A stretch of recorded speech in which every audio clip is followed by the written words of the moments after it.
न लेफ्ट न राइट, अब गूंजेगी केवल सनातनी आवाज। India speak daily. नमस्कार, मैं हूं आपका संदीप देव और आप देख रहे हैं इंडिया स्पीक डेली अर्थात no left no right only Sanatani voice. Bihar की राजनीति इस वक्त एक बेहद संवेदनशील और गंभीर चौराहे पर खड़ी है। एक तरफ राज्य में कानून व्यवस्था और पुलिसिया कार्रवाई के तौर तरीकों पर गंभीर सवाल उठ रहे हैं, जिसका सबसे ताजा और खौफनाक चेहरा भरत तिवारी फेक एनकाउंटर है, जिसे विपक्ष और कई मानवाधिकार संगठन भी इसे सीधे सीधे हत्या बता रहे हैं। मानवाधिकार न्याय प्रणाली और खाकी की कार्यशैली आज कटघरे में है। दूसरी तरफ सूबे की सत्ता के शीर्ष पर बैठे राजनेताओं की शुचिता और उनके कानूनी व आपराधिक इतिहास को लेकर भी अब बहस तेज हो गई है। जब तक नीतीश कुमार थे, ये लोग मान रहे थे कि हमने उनको वोट किया है और चीजें शांति से चल रही थी। लेकिन जब से सूबे के मुखिया सम्राट चौधरी बने हैं, उनके अतीत, उनके कानूनी मुकदमे और सत्ता के ये जो समीकरण है, वो लोगों के जुबान पर बार बार आ रहे हैं। इन तमाम गंभीर नीतिगत और संवेदनशील मुद्दों पर आज हमारे साथ बात करने के लिए मौजूद हैं अपनी बेबाकी, प्रखर वैचारिक चेतना और जन सरोकारों के लिए जाने जाने वाले राष्ट्रीय जनता दल के वरिष्ठ नेता और बक्सर से सांसद माननीय श्री सुधाकर सिंह जी। सुधाकर सिंह जी, आपका बहुत बहुत स्वागत है इंडिया स्पीक डेली में। इंडिया स्पीक डेली पे आप पहली बार आए हैं, आपका बहुत बहुत स्वागत है। बिहार इस समय उबल रहा है और मैं लोगों को देख रहा हूँ, सड़कों पर हैं वो लोग। सबसे बड़ी बात है कि जो भरत तिवारी का मामला है, उसने बिहार के अंदर के पुलिसिया जो एक तंत्र विकसित हो रहा है, उसको उजागर किया है। एक निहत्थे को जिसने सरेंडर कर दिया था, भले उसके हाथ में हथियार था लेकिन उसने सरेंडर कर दिया था, और उसको पकड़ के 4 से 5 गोली मारना, इसे आप लोग भी, विपक्ष भी और ज्यादातर लोग फेक इनकाउंटर से ज्यादा हत्या कह रहे हैं।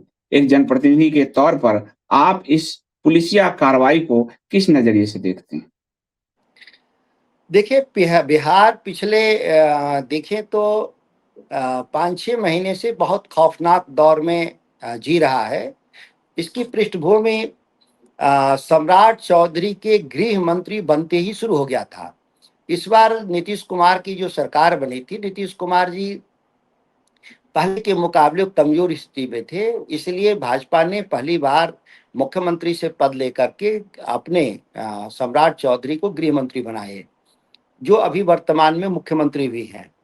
और इनके दौर में खौफनाक बातें इसलिए मैं कह रहा हूं कि बिहार कभी इनकाउंटर के रूप में राज्य नहीं जाना गया। फेक इनकाउंटर जब भी होता है उसको फेक ही हम लोग कहते हैं, वो कहीं का भी हो देश में।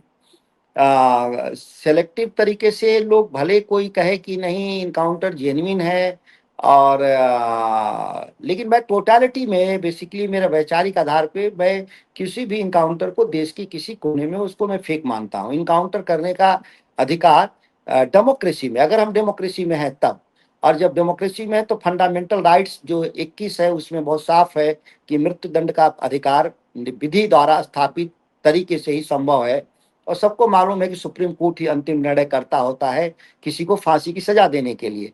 लेकिन जिस तरीके से कह सकते हैं कि कानून का मजाक, नैतिकता नाम की कोई चीज नहीं, तो जो इनकाउंटर हो रहे थे उसमें ताजा उदाहरण जो भरत तिवारी का है, वो तो क्या कह सकते हैं इसको, संविधान के किसी भी हिस्से का कोई भी हिस्सा देखेंगे तो समर्थन नहीं कर सकता।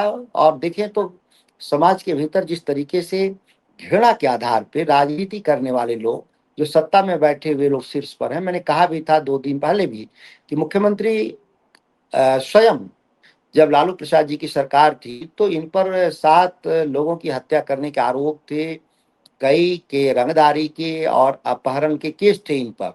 अगर किसी पे मुकदमा होने के आधार पे ही इनकाउंटर जैसी घटना हो सकती थी, तो लालू प्रसाद के रिजीम में अगर हो गया होता तो ये मुख्यमंत्री पद पे नहीं पहुंचे होते। और अभी भी ये बहुत पाक साफ नहीं है। लोगों को डरा के धमका के लोगों ने केस को जरूर हल्का करा लिया या बरी हो गए, लेकिन मैं मानता हूं कि कोई लड़ने वाला इनसे रहता मजबूती से तो पुराने केस खुलवा करके मुख्यमंत्री से ठीक से लड़ सकता था। ठीक है, जिन लोगों ने नहीं लड़ा, लेकिन भरत तिवारी के मामले में तो इस तरीके का गुनाह एक साधारण आरोप है हथियार लहराने का। स्पष्टतः उसमें प्रावधान है कि उसको बिहार में भी कानून है कि आप उसको गिरफ्तार करेंगे और ले जाकर के कोर्ट के सामने खड़ा करेंगे। स्पीडी ट्रायल में उनको 2 साल की अधिकतम सजा है, उसमें 2 से 3 साल की सजा है। अब सजा करा देते। कुछ समय ये लोग कह रहे थे कि उनकी मानसिक स्थिति ठीक नहीं थी, तो उनका इलाज भी करा सकते थे आप।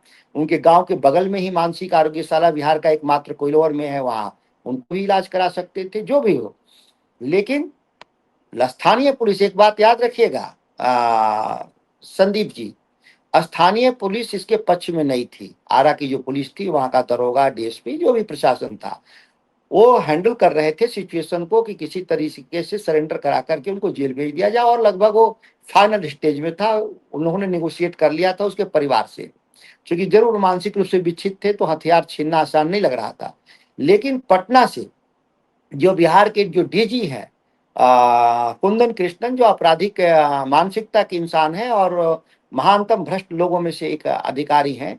जब मैं सांसद था और भ्रष्टाचार के खिलाफ पिछले साल, जब हमने पिछले होली में, वर्त इस साल के होली में नहीं, पिछले होली के समय, जब शीर्ष सत्ता के शीर्ष पर बैठे हुए अधिकारियों के खिलाफ मैंने सबूत सहित बयान दिया था, तो मुझे भी धमकी दिया था इसने। कहा था कि आप बयान नहीं दें, बयान देंगे तो आपको हम लोग आप जल जाएंगे, आप आग से खेल रहे हैं, ये शब्द इस्तेमाल किया था इसने। तो ये आपराधिक मानसिकता का ये ऑफिसर है, और इसने पटना से भेज दिया, एसटीएफ, स्पेशल टास्क फोर्स होती है पुलिस की, वो भेज दिया और वो आके मार दिया यहाँ पर। अभी भी जांच के नाम पर इस मामले को रफा दफा करने की कोशिश की जा रही है, जुडिशियल जांच के नाम पर। जो लोग हैं उनको ये स्थानीय स्तर पे अधिकारी जो इसमें इन्वॉल्व नहीं है, उनको फंसा रहे हैं लोग। तो कुल मिलाकर आप देखेंगे कि ये जांच भी आईवास होगा, और जांच कभी कंप्लीट नहीं होगा, और जांच कंप्लीट भी होगा तो आप देखेंगे कि इस पर कोई कार्रवाई नहीं होगा। या रिकॉर्ड में, डिजिटल रिकॉर्ड में आप रखिएगा जरूर कि एक सांसद के तौर पे मैं क्या कह रहा हूँ। जी, जी, आपने सही कहा। सुधाकर जी, इसमें एक और बात आई जो आपने कहा कि वो अधिकारी, तो आपने आरोप लगाया कि वो एक आपराधिक नेचर का है, परंतु इस एनकाउंटर के तुरंत बाद मुख्यमंत्री का कर्तव्य होता है कि चीज़ों का पहले पूरी तरह से विवेचना करें, रिपोर्ट मंगवाएँ, फिर बयान दें। मुख्यमंत्री ने सार्वजनिक रूप से इस एनकाउंटर को सराहा, उसको जस्टिफाई किया, और मुख्यमंत्री नहीं, उनके मंत्रिमंडल में जीतन राम मांझी जैसे मंत्री हैं, वो भी इस एनकाउंटर को जस्टिफाई कर रहे थे, जबकि साफ दिख रहा है कि एनकाउंटर के हालात नहीं थे। वो पकड़ में आ गया था, उसने सरेंडर कर दिया था, और तब फेक एनकाउंटर को मुख्यमंत्री जो संवैधानिक पद पर है, मंत्री जो संवैधानिक पद पर है, वो जब इसकी पुष्टि कर रहा है, इसको जस्टिफाई कर रहा है, इसकी सराहना कर रहा है, तो मुझे लगता है आपराधिक चरित्र जो है या जो मेंटालिटी है, वो पूरी प्रशासनिक व्यवस्था में ऊपर से नीचे तक दौड़ने लग जाएगी। देखिए, मैं उस संदीप जी, मेरा कहने का भी वही पर्पस था। शीर्ष का अधिकारी अगर जांच हो, जांच में शीर्ष अधिकारी के बयान दर्ज हो, तो नाम भी ले लेगा मुख्यमंत्री का, क्योंकि उनके बिना सहमति का हुआ नहीं।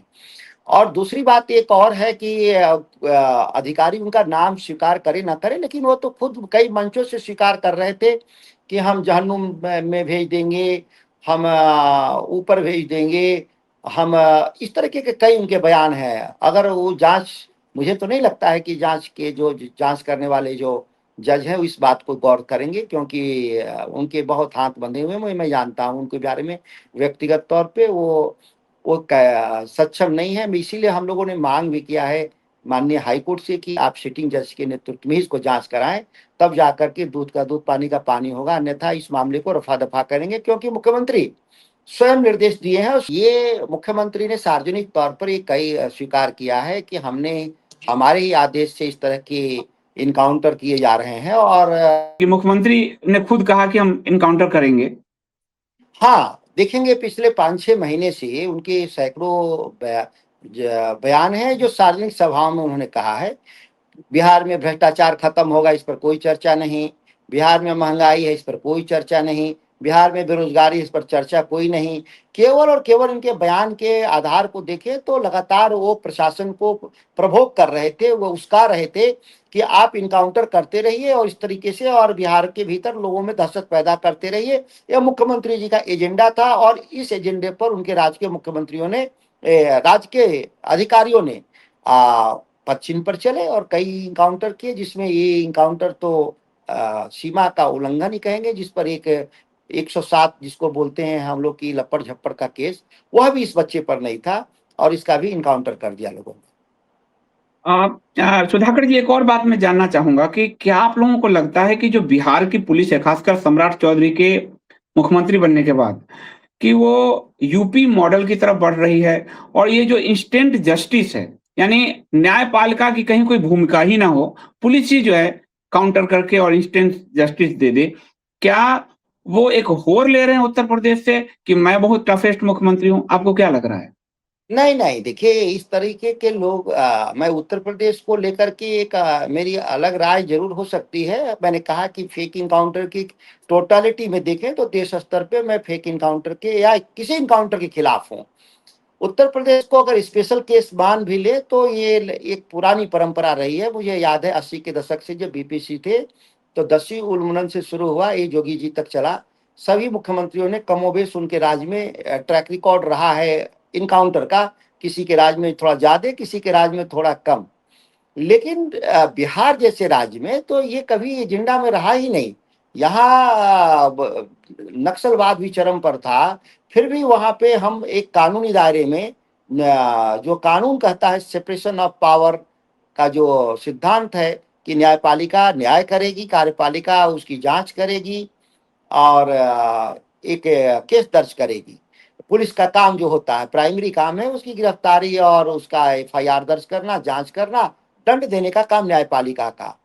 लेकिन ये बिहार में इधर हुआ है और इसलिए हुआ क्योंकि मैं मानता हूं कि जो सरकारों ने जिस एजेंडे के साथ हम बेरोजगारी दूर करेंगे, हम महंगाई दूर करेंगे, हम भ्रष्टाचार दूर करेंगे, इन तमाम उपलब्धियों के आधार पे देखें तो शून्य के करीब ये लोग हैं, अ, आज के वर्तमान सरकार के बैठे हुए लोग। तो लोगों का दिमाग से इस मामले को डाइवर्ट करने के लिए सेलेक्टिव इनकाउंटर कर रहे थे। लेकिन सेलेक्टिव इनकाउंटर करते करते और मुख्यमंत्री के परसरे से एक निर्दोष को इन लोगों ने हत्या कर दिया। अब पूरे जिस तरीके से बिहार में उबाल है और हम तो देख रहे हैं कि इसकी प्रतिक्रिया राज्य के बाहर से भी आ रही है। उत्तर प्रदेश और बिहार, दिल्ली तक से भी प्रतिक्रियाएं देखी गई हैं और बिहार तो ऐसे भी ऐसे तरह के मामलों में हमेशा न्यूट्रल रहा है कि ऐसी घटनाएं नहीं होनी चाहिए। तो और मैं कहा भी कि एक बहुत मुख्यमंत्री अगर इन्हीं शर्तों पे, जिस शर्तों पे वो राज चला रहे हैं, अगर इसी शर्तों पे अगर पहले के मुख्यमंत्री ने राज चलाया होता तो सम्राट चौधरी नाम का कोई व्यक्ति नहीं होता, इनकाउंटर में मारे गए होते ऐसे लोग। ये मुख्यमंत्री या विधायक और एमपी कहाँ बनने का सवाल था।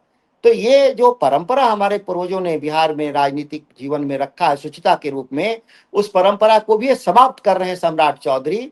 ये सबसे बड़ी हमारे लिए बिहार के लिए चुनौती है एक तरह से देखा जाए तो। ये जो आपने कहा कि अगर इनकाउंटर का इतिहास बिहार में पहले रहता तो सम्राट चौधरी नहीं होते, ये मुद्दा आप लोग लगातार उठा रहे हैं, विपक्ष लगातार उठा रहा है और सबसे पहले जो जन स्वराज एक पार्टी आई थी जिसके प्रशांत किशोर ने पूरा पब्लिक डोमेन में रखा था सम्राट चौधरी पर जो मामले आपराधिक दर्ज हैं।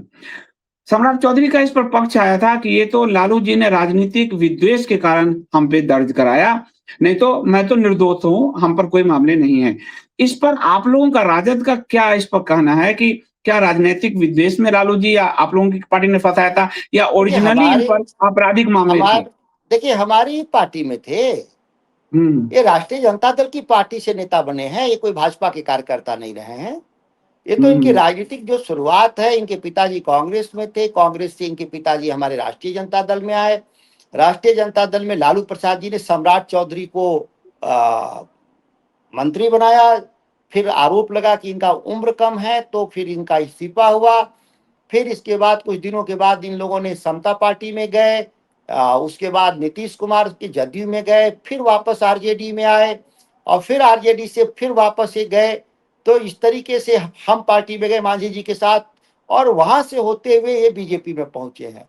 तो एक तरह से देखें तो 360 डिग्री का जो परिक्रमा है पूरा किए हुए हैं राजनीति में।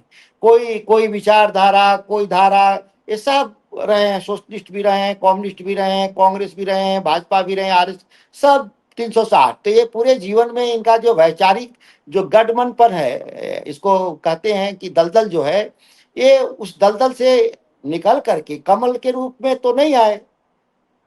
जिस तरीके का इनका रवैया है, आधी पार्टी विभाजित है, मैं बता दूं इनका।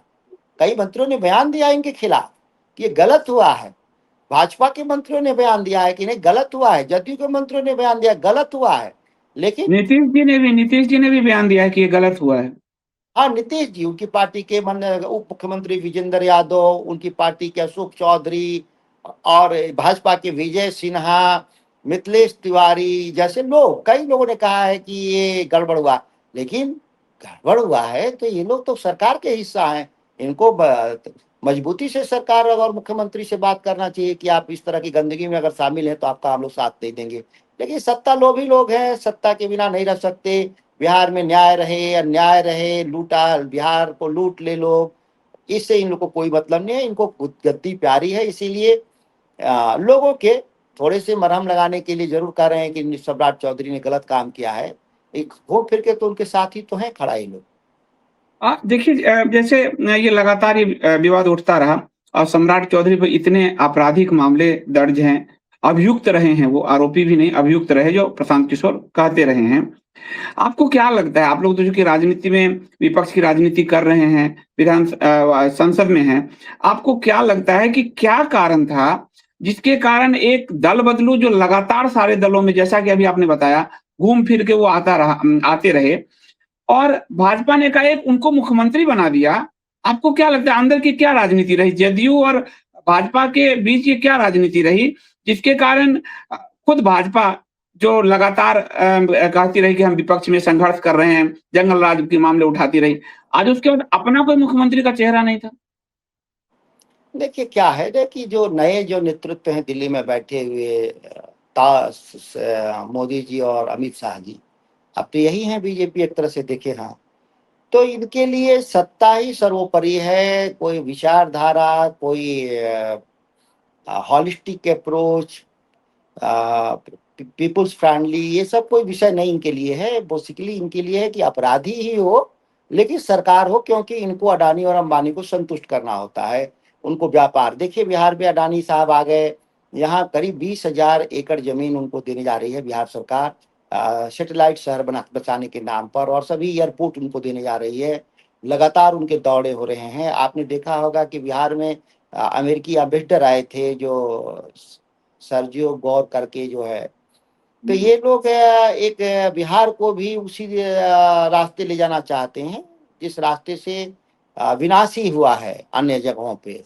सार्वजनिक संपत्ति का ट्रांसफर जिसको बोलते हैं, वेल्थ ट्रांसफर हम कहते हैं, पॉलिसी के जरिए तो लगातार हो रहा है। तो बिहार में उनको एक ऐसा कमजोर मुख्यमंत्री चाहिए था जो दिल्ली के इशारे पर काम कर सके। तो ये चूंकि इनके पास कोई वैचारिक मजबूती नहीं था और जनता में जनाधार भी नहीं था, और ये इलेक्टेड एक तरह से बहुत सालों बाद चुनाव जीते थे, मिले का ये तो लगातार हार भी रहे थे चुनाव। तो एक कमजोर व्यक्ति इनको चाहिए था, तो उसमें सम्राट चौधरी उपयुक्त इनको लगे और इन्होंने मुख्यमंत्री बना दिया, और वो काम भी कर रहे हैं उनके लिए। आप बिहार में नाम मात्र के मुख्यमंत्री हैं, बाकी ये सरकार दिल्ली से चलाई जा रही है। तो दोष केवल सम्राट चौधरी पर ही नहीं होना चाहिए, दिल्ली में बैठे हुए लोगों पे भी होना चाहिए। एक बड़ी बात आपने कही, क्रोनी कैपिटलिज्म की तरफ आपने इशारा किया, जो बिहार में नहीं होता था जनरली। जो आपने अभी अडानी की बात की कि उनको इतना जमीन दिया गया, कल परसों एक और खबर आई है और शायद दैनिक भास्कर में ही थी ये खबर कि अब तो वहां के जो श्मशान घाट हैं, जो श्मशान जहां पर आम लोगों को 200-300 में शव जलाने का, जो पीड़ित होते हैं, जो दुखी होते हैं, उनके परिवार का कोई व्यक्ति गया है, उस श्मशान घाट का भी बाजारीकरण किया जा रहा है। जग्गी वासुदेव की संस्था को दिया जा रहा है, 90 साल के लीज पर दिया जा रहा है और लोगों को अब शव जलाने के लिए 5 से 10,000 रुपए खर्च करने पड़ेंगे। तो ये जो बंडर बांट चल रही है, क्रोनी कैपिटलिज्म जो बिहार में घुस गया, जो पहले नहीं था, ये बिहार को किस दिशा में ले जाएगा? आप लोगों को, आप विपक्ष के रूप में इस पर सवाल उठा बिहार संसाधनों के मामले में पीछे था। प्राकृतिक संसाधनों के नाम पे केवल हमारे पास ज़मीन था। झारखंड बँटवारे के बाद जो नेचुरल रिसोर्स था सब झारखंड में चला गया। बिहार के पास केवल प्राकृतिक संपदा में हमारे पास ज़मीन, ज़मीन, पानी और नदियों में बालू, यही हमारे पास कुछ बचा था। अब इसमें और अब बड़ी आबादी भी है हमारी, हम तो बिहार के कृषि मंत्री भी रहे, प्रति व्यक्ति 1 एकड़ से भी कम ज़मीन है बिहार में लोगों के पास। अब इसमें भी जिस तरीके से कारपोरेट को ₹1 में ज़मीन 100 हज़ार एकड़ दिए जा रहे हैं, मतलब सिंबॉलिक ₹1 तो कोई रुपया नहीं होता है। आजकल तो ₹1 बाज़ार में चॉकलेट भी नहीं मिलता है, उसमें हज़ार-हज़ार करोड़, हज़ार-हज़ार एकड़ ज़मीन सरकार दे रही है, सरकारी ज़मीन को नहीं, खरीद करके। सबसे बड़ा आश्चर्य है कि जो हम टैक्स का पैसा जुटाते हैं राज चलाने के लिए, उस पैसे से ज़मीन खरीदना और ज़मीन खरीद करके किसी उद्योगपति को दे देना मुफ्त में, एक नई परंपरा बिहार में आई है। और इस तरीके से देखें तो जो हमारे एसेट थे 100 करोड़ का जो था शमशान घाट, वो दे दिया गया उनको ₹1 में। 100 करोड़ का शमशान घाट आम आदमी के लिए बना था, जिसपे वो ₹3500 उनका चार्ज होगा, प्लस लकड़ी का जलाने का सब खर्चा अलग होगा। इस तरह से देखें तो हम पटना में बौद्ध स्मृति जो रेलवे स्टेशन के सामने बनाए थे 150 करोड़ का, उसको भी किसी को दे दिया गया योग के नाम पर। तो ये सारी संपत्ति जो बिहार की थी, एक पहले था कंसेप्ट मोनेटाइज करेंगे, मतलब पैसा बेच के पैसा निकालेंगे, अब वो भी नहीं है। अब मोनेटाइजेशन का कोई कंसेप्ट नहीं है, सीधे सीधे आप ले जाइए इसको। आप वो समझ रहे हैं कि किसी को आप दे रहे हैं 1000 करोड़, 500 करोड़, 200 करोड़ की संपत्ति, तो मुफ्त में, तो सरकार के बुक ऑफ अकाउंट्स में तो मुफ्त में जा रहा है। लेकिन अब ये लोग तो समझ ही रहे हैं कि चुनावी राजनीति के लिए ये लोग चंदा लेकर के इस तरह से संपत्तियों को दान दे रहे हैं। दान तो ही मैं इसको तो दान ही कहूंगा। हाँ, पूरी तरह से मतलब कॉर्पोरेटाइजेशन हो रहा है। बिहार की जो प्रॉपर्टी है, खासकर जमीन जो है, क्रोनी कैपिटलिज्म जो है बिहार में भी घुस गया, जो इतिहास नहीं था। मैं अब एक दो और प्रश्न लेता हूँ कि बक्सर की जो जनता है उसने बड़ी उम्मीद के साथ आपको चुनकर भेजा है।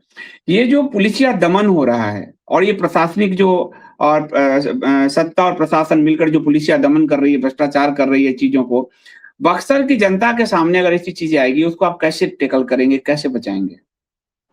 देखिए, कोई अकेला जनप्रतिनिधि राज्य को अगर बचाने की हैसियत होती तो मुख्यमंत्री बनने ही नहीं देता सम्राट चौधरी को। मैं कार्यपालिका का प्रमुख ही राज चलाएगा और विधायिका में जिसकी बहुमत होगी वो सरकार बना लेगा। मैं तो अल्पमत वाली पार्टी का नेता हूँ और ऐसी परिस्थिति हुई थी, आप ठीक कह रहे हैं। जो ऐसी परिस्थिति, जो चौसा बिजली घर बन रहा था हमारा, तो किसान अपने जमीन की मुआवजे के लिए जब गए तो उनके साथ आधा दर्जन बार बर्बर तरीके से पीटा गया, मारा गया, जेल भेजा गया है, सैकड़ों लोगों की तादाद में सर फोड़ दिए गए, हाथ तोड़ दिए गए। तो मैं उस समय एमएलए था और हमने एक वचन दिया था कि मैं जब सांसद बनूंगा तो इस तरह की आप पर हम बर्बराना हमला नहीं होने देंगे। और देखिए 2 साल हो गया लगभग मुझे सांसद हुई, ज़्यादा ही हो गया। तो आप अभी कोई रिकॉर्ड देख लेंगे, गूगल भी कर लेंगे, तो चौसा बिजली घर में किसी भी आंदोलनकारी को एक डंडा नहीं मारा गया। डर से, जानते हैं कि अगर ऐसा हम करेंगे प्रशासन के लोग तो हम उनके खिलाफ, एक हम किसान आंदोलन से जुड़े हुए लोग हैं, संयुक्त किसान मोर्चे के कार्यकर्ता, भारतीय किसान यूनियन का कार्यकर्ता के तौर पे भी हम लोग जुड़े हुए हैं। तो हम लोग जानते हैं कि सरकार को कैसे घुटने पे लाया जाता है। सड़कों पे हम लोग उतरते हैं और पूरी तरह ठप कर देते हैं, सड़क से लेकर रेल तक। तो बक्सर में तो इस तरह की प्रशासनिक गुंडागर्दी को मैंने हद तक तो नियंत्रित किया है, लेकिन संभावना तो बनी ही रहती है। जबकि राज्य का जो मुख्यमंत्री वो दंड हो, आपराधिक मानसिकता का हो, अगर वो लगातार इस तरह के लोगों को आदेश करेगा तो कभी घटना हो सकती है। देखिए, अगर घटना हुई तो उसका प्रतिकार हम लोग लोकतांत्रिक तरीके से करेंगे, जो इतिहास में दर्ज होगा। जैसे दिल्ली में हम लोग किए थे मोदी सरकार के खिलाफ, वैसा ही प्रतिकार हम लोग यहाँ भी करेंगे। एक और प्रश्न जो रह गया, जो जमनिया गांव का जो ये भरत तिवारी का मुद्दा आया था, वहां के गांव को जो विस्थापित लोग थे, बाढ़ में जो विस्थापित थे, वो ज्यादातर पिछड़े वर्ग से आते हैं। और आप ये जानते हैं और ये आप मानेंगे भी कि बिहार की राजनीति, पिछड़े वर्ग की राजनीति एक लंबे समय से रही है, कर्पूरी ठाकुर जी के समय के बाद से रही है। और अब तो भारत की राजनीति, प्रधानमंत्री होकर भी खुद को पिछड़ा ही कहते हैं। तो इस पूरे पिछड़े के इतने नेता हैं, आपकी पार्टी भी है, भाजपा भी है, सब है, लेकिन जमनिया गांव के उन पिछड़ों की लड़ाई वो एक भरत तिवारी जो है वो उठा रहा था। पिछड़े के नेता कहाँ थे, ना पक्ष के दिखे ना विपक्ष के दिखे, उसको गड्ढे में फंसा दिया उन लोगों को। तो जो एक सत्ताधारियों द्वारा, विपक्ष द्वारा जो एक जाति का विमर्श क्रिएट किया गया, upper caste versus lower caste किया गया, एक तिवारी ही उनकी लड़ाई लड़ रहा था जो मारा गया। कहाँ थे पिछड़े वर्ग के नेता, पक्ष या विपक्ष के? देखिए, जो ऊपरी परत राजनीति को देखेंगे तो लगता होगा मीडिया को चाहे अन्य लोगों को कि राजनीति में ऊपरी परत में राजनीति का बता रहा हूँ, जो मीडिया के विमर्श में पता नहीं कैसे आता है, करना नहीं चाहिए कि जातियों के आधार पे विभाजन को लेकर के। लेकिन समाज बिहार में कभी उस तरह का नहीं रहा, आज भी नहीं है। सभी बड़े जो सामाजिक जो मूवमेंट्स हैं वो सामूहिक तौर पे लड़े गए हैं। समाजवादियों की लड़ाई को देखें तो पिछड़े और अगड़े दोनों उसके नेतृत्व करते रहे हैं हमेशा। और आज भी अगर देखें तो जो संघर्ष है आम लोगों के लिए उसमें कोई जातीय आधार पे दुराग्रह तो नहीं दिखता मुझे। आप देखे होंगे कि इसमें भी भरत तिवारी की हत्या में तो सब सामूहिक लोगों ने समर्थन किया है। उनका जातियों के बाहर भी जाकर के भारी समर्थन मिला है कि नहीं, ये अपराध हुआ है और इसकी अपराध की जांच गहराई से होनी चाहिए, इसमें दंड मिलना चाहिए। कुछ लोगों ने कोशिश किया भी है इस बार घटना में जाति को लेकर के, लेकिन कोई उनका जिसको कहते हैं ना भोजपुरी में दाल नहीं गलेगा भी नहीं। इस तरह के गुनाह में आप जातीय आड़ में नहीं बच सकते। और बिहार तो ऐसे भी क्रांतिकारियों की भूमि रही है। आप नक्सल मूवमेंट भी था तो आप देखेंगे कि जितने पिछड़े नक्सल मूवमेंट में थे उतने अगले भी उसके मूवमेंट्स में थे। तो माले पार्टी रही है, CPI-ML, तो उसके सब लीडर्स देखेंगे तो और पिछड़े भी रहे हैं। तो ये ऐसा नहीं है कि कोई लड़ाई या वैचारिक लड़ाई कोई जातियों के आधार पे लड़ी गई। यहाँ पे वैचारिक आधार पे लड़ी गई और दोनों तरफ से सभी समूह के लोग एक साथ लड़े, पक्ष और विपक्ष में दोनों समूह रहा। एक आखिरी सवाल है कि जनता ये सवाल उठाती है कि जब विपक्ष में होते हैं, कभी आप पक्ष में थे, अभी विपक्ष में हैं, तो विपक्षी इन तरह के एनकाउंटर्स पे बयानबाजी भी बहुत करती है, मुद्दे भी बहुत उठाती है। लेकिन पीड़ित परिवार को न्याय दिलाने के लिए, पीड़ित परिवार हमेशा गरीब ही होता है, लोअर मिडिल क्लास का होता है, उसको न्याय दिलाने के लिए कहीं का भी विपक्ष हो, विपक्ष उस हद तक नहीं जुटता, न्यायालय तक उसकी लड़ाई ले जाए या फिर मानवाधिकार तक ले जाए, उनको न्याय दिलाए, मुआवजा दिलाए। तो मेरा ये आपसे है कि सुधाकर सिंह जी इस लड़ाई को कहाँ तक ले जाएंगे? क्या संसद में उठाएंगे इस लड़ाई को? और क्या भरत तिवारी के परिवार को न्याय दिलाने के लिए राष्ट्रीय जनता दल सड़क पे आएगी, संसद में मामले को उठाएगी या न्यायालय में उसके परिवार को प्रोटेक्ट करेगी? क्या करेगी? देखिए, राष्ट्रीय जनता दल उनके साथ मजबूती से तभी आज जांच हो रहा है, नहीं तो मुख्यमंत्री जांच नहीं चाहते थे। आप न्यायिक जांच तो शुरू हो गया, विपक्ष के दबाव के चलते हुआ, एक बड़ी बात है। और विपक्ष के साथ सिविल सोसाइटी का भी रोल है, ऐसा नहीं कहते केवल हमारी पार्टी का रोल है, सामूहिक प्रयास भी कह सकते हैं इसको। तो न्यायिक जांच शुरू हुआ है। मैं स्वयं PIL इसको पटना हाईकोर्ट में दाखिल कर रहा हूँ न्याय दिलाने के लिए। और जहाँ तक उनके आर्थिक मामलों को लेकर के है तो समाज का भी सहयोग कईयों ने दिया है। और सरकार के स्तर पे भी मांग की जा रही है कि कुछ उनको आर्थिक मदद मिलना चाहिए। और सबसे बड़ी गहरा चोट है कि पैसे मिल भी जाएं लेकिन उनका तो वापस नहीं होना ही सबसे बड़ा दुखद है। और आगे ऐसी घटना न हो इसके लिए भी सभी लोग प्रयासरत हैं हम लोग। बहुत धन्यवाद सुधाकर जी, आपसे बात करके बड़ा अच्छा लगा क्योंकि आपने सीधा सपाट आंसर दिया और ऐसा पॉलिटिशियन कम होता है जो सीधा सपाट आंसर दे। तो आपने सीधा सपाट इसका जो है उत्तर दिया और हम उम्मीद करते हैं कि लोकतंत्र में विपक्ष की भूमिका कई बार पक्ष से बड़ी होती है। पक्ष तो कई चीजों को कवर करता है वो, और विपक्ष से सही मायने में जनता का प्रतिनिधित्व करता है, वो विधानसभा में हो, संसद में हो। तो मुझे उम्मीद है कि बिहार की जनता ने भले राजद को कम सीट दिया हो लेकिन वो मजबूत विपक्ष की भूमिका में हमेशा रहे। और इस तरह के मामले जो बिहार एक पुलिसिया आतंक में फंसता जा रहा है, एक फेक इनकाउंटर के में फंसता जा रहा है, और ये जो कॉर्पोरेट कैपिटलिज्म जो बिहार को जकड़ने जा रहा है, एकदम बढ़ रहा है, उससे बिहार की जनता को बचाने के लिए राजद और आप लोग मिलकर काम करेंगे, मुझे उम्मीद है। बहुत बहुत धन्यवाद। तो ये थे हमारे साथ बक्सर के सांसद सुधाकर सिंह जी, और जिन्होंने अपनी बात को बहुत साफ रखा और इन्होंने ये कहा कि यदि फेक इनकाउंटर होता तो बिहार के मुख्यमंत्री जो हैं अभी सम्राट चौधरी, वो शायद नहीं होते, क्योंकि उनका आपराधिक रिकॉर्ड है। इतना बोल्डली से एक मुख्यमंत्री के खिलाफ बोलना ये दर्शाता है कि सुधाकर सिंह जी भरत तिवारी के मामले को आगे ले जाने में सक्षम हैं, और उम्मीद हम करते हैं इंडिया स्पीक डेली कि वो इसे ले जाएंगे। बहुत बहुत धन्यवाद।